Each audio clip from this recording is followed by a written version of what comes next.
Hello, my name is Jeff Robert with Hilltop Securities. We are a regional investment bank based in Dallas, and we have served the district as financial advisor since 2004, which means we've been involved with the district's 2006, 2011, and 2016 bond authorizations. Starting with some basic questions related to bond elections. What is a bond?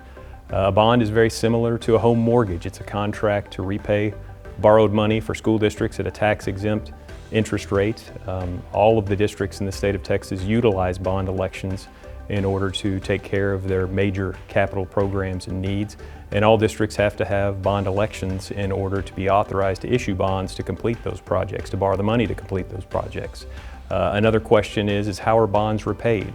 When you receive your tax bill every year, you get a bottom line amount of taxes that you owe, but that's actually based upon two different tax rates that the school district levies. There is the maintenance and operations, or M&O tax rate, and there's the interest and sinking, or INS tax rate.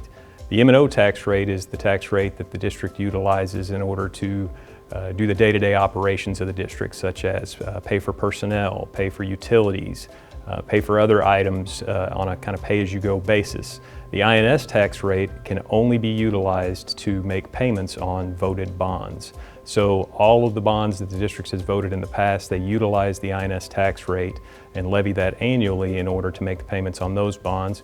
And in the event that this election would pass, that would also be paid from that INS tax rate. Another question is, why have a bond election? The district's M&O tax rate is very much compressed in terms of how much availability there is for other items other than personnel. Up to 90% or close to 90% of the district's M&O budget is utilized to pay the personnel of the district, leaving very, very little to pay for major capital needs, new construction, renovations, those types of items. And that is why all districts, once again, have bond elections in order to pay for these major capital programs, because they have the capacity on their interest and sinking fund tax rate in order to pay back the bonds that are used for those projects. The upcoming May 1st bond election will be broken into two separate propositions. Proposition A will be for the construction, renovation, equipping of school buildings in the district, and Proposition B is going to be for technology devices. For the proceeds issued in Proposition A, we're looking at 25-year terms, which is what we have done on past authorizations for the district. And in Proposition B, we'll be looking at 3-year terms because the technology devices have a shorter life. And our goal is always to make certain that we amortize or pay off the principal associated with the projects over their useful lives. We're looking at 5 annual issuances from 2021 through 2025. So in other words, we will not be issuing the entire election amount in the first year. It will be done over that 5-year period.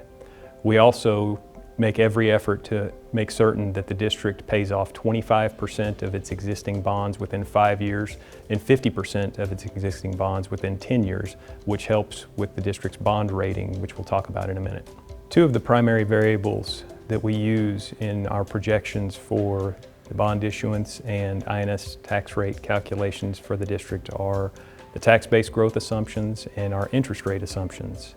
Consistent with what we've done in the past, we've always tried to be conservative with both of those assumptions. So for the tax-based growth, we're using projections that are far lower than what the district has historically grown at. And for interest rates, while we were at current historic low interest rates, we are using rates for our projections that are far higher than those current rates. And based upon utilizing those conservative assumptions, we're still able to hold the line at the district's current 35-cent INS tax rate. And the issuance of the bonds from this authorization over the 5-year period will not result in an increase in the tax rate over and above that current 35-cent level.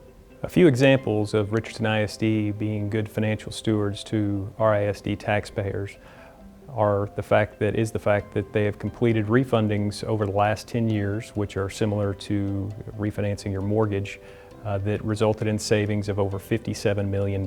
So that's $57 million less in interest that the district is paying as a result of those refundings or refinancings.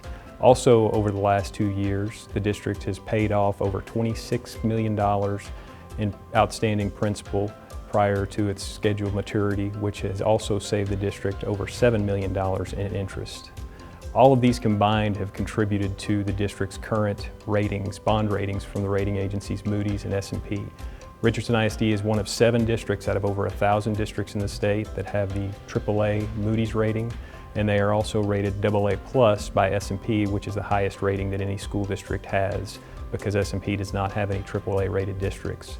So when a district decides to issue bonds, their current bond ratings combined with the Permanent School Fund AAA rating means that the district will always be able to achieve the lowest available interest rates in the market, because Richardson ISD bonds are as safe as any bonds that are available to investors. For more information on the upcoming May 1st bond election, please go to the Richardson ISD Bond 2021 website.